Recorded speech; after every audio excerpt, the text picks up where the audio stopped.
Yeah, so you guys remember how back on January 6th, a bunch of dumbfuck conservative Trump voters decided to go to the Capitol and reenact what they thought was an epic LARP of essentially the Battle of Helm's Deep from Lord of the Rings: The Two Towers, and they, assaulted the Capitol. They tried to get in there. They were gonna there was a lot of evidence they were there to kidnap and possibly kill elected representatives. Really crazy shit. One of the craziest motherfuckers among them was a man that has been nicknamed the QAnon Shaman.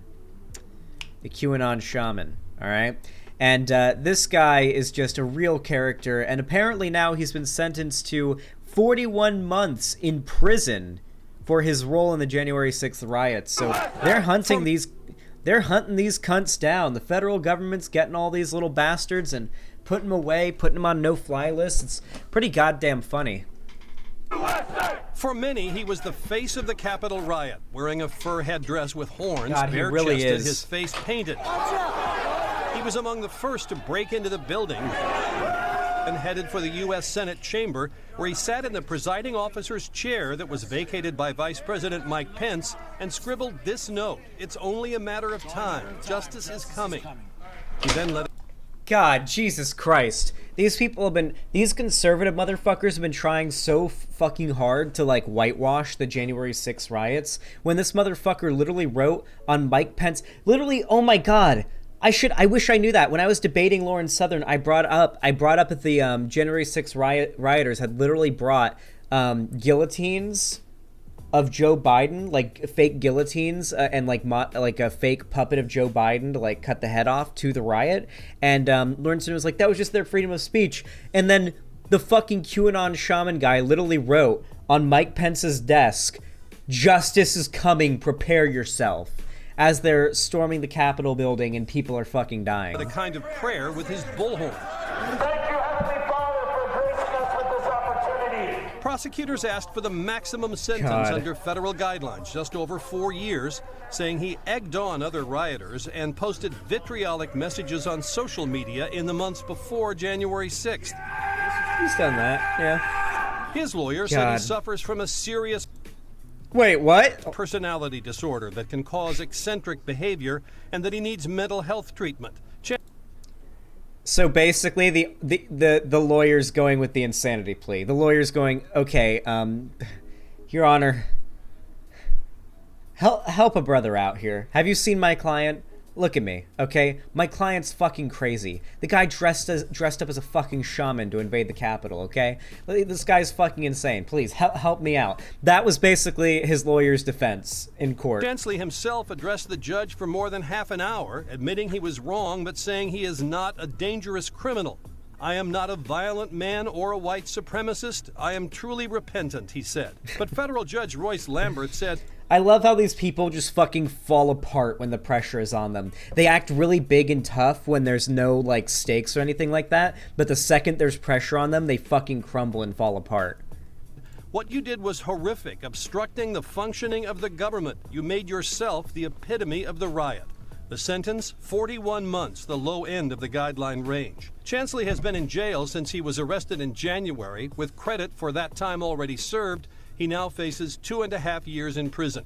His lawyer says Chansley blames no one but himself.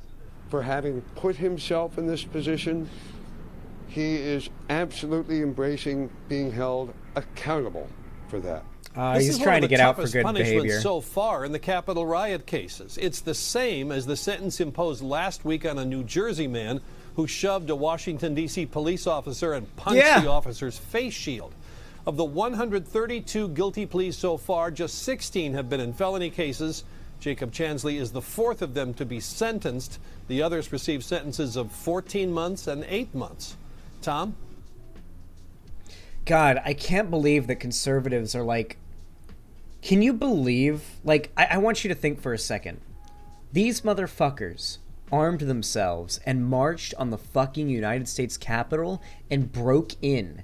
And they flew Confederate flags. For the first time in American history, a Confederate flag flew on the Capitol's soil in America as they broke their way in, as they forced their way in illegally to come into the Capitol with zip ties and weapons, possibly intending to capture or kill elected representatives, writing threats, threatening those elected representatives as you illegally break into that area. The fact that conservatives have pushed for and defended this and are still taken seriously. Conservatives, Republicans are still allowed to do their jobs running the government, despite the fact that they supported and perpetuated a literal coup attempt. That's what it was. It was a coup attempt. They were trying to pressure our elected representatives into destroying our democracy and allowing Trump to remain in office, all because they worship this fucking dude and would literally suck the fucking ground. They would suck the fucking piss out of the ground that he urinated on, okay? They would lick the tree that he fucking pissed on. That's how much they fucking worship Donald Trump. It's a literal goddamn death cult. It's ridiculous. If you ever find yourself part of a political movement that's encouraging you to dress up like this and go out and do shit like this, then you should probably rethink your life. Even if it's left-leaning, if you're out there like dressing up and you're going out there and you're fucking breaking into buildings and you're dressed up like a fucking moose, like you might be going a bit too far, okay? Listen, go Antifa yourself however you want, but don't dress up like a fucking moose while you do it, okay? Once you start singing hymns and chants and prayers in favor of to the glory of Donald Trump, I think you probably need a little bit of help. And that's what this conspiracy shit targets. These fucking people, these crazy mentally ill people who have a very, very limited grasp on reality.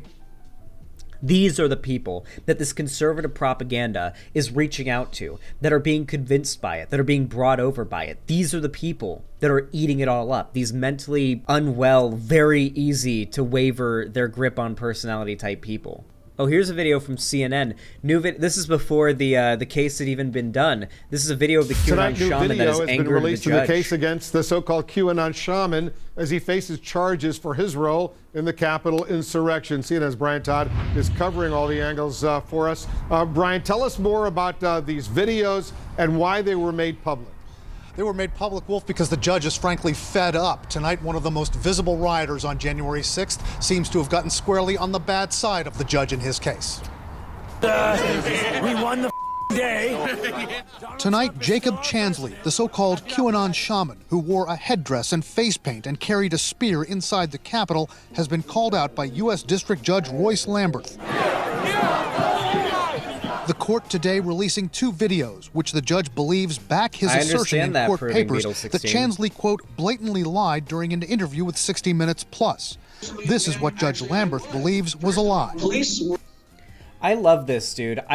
Do you guys remember what the conservative narrative was? The claim was back then that, like, Donald Trump won the election, and there were some riots. There were some big protests, there were some riots, but there weren't any violent riots, really. Like, the most that happened was, like, very minor property damage, like trash cans getting dented, like plastic trash cans getting dented, some shit getting knocked over, like nothing, like, crazy. Like, nothing like BLM riots in 2020 level crazy. Like, nothing that crazy. The most that happened was, like, the big women's riot with the pussy hats, right? That was a big thing that happened, but, like, right-wingers and anti-SJW YouTubers made such a big deal about those protests over Trump winning, claiming, well, look, they're against, they're against the election, they're against democracy. Trump won fair and square, and they're against it. See, they're protesting against it. Why would they protest against democracy? And then, meanwhile, 4 years later, when Trump loses the election fair and square, and Biden wins fair and square, the conservatives don't just protest, like, peacefully, like the left did, that Biden won. Instead, they launch a fucking violent coup attempt on the Capitol in which hundreds of the people that attended have to be brought before a court and federally sentenced to prison. Like, that's what conservatives do when their party loses fair and square. They're fucking insane.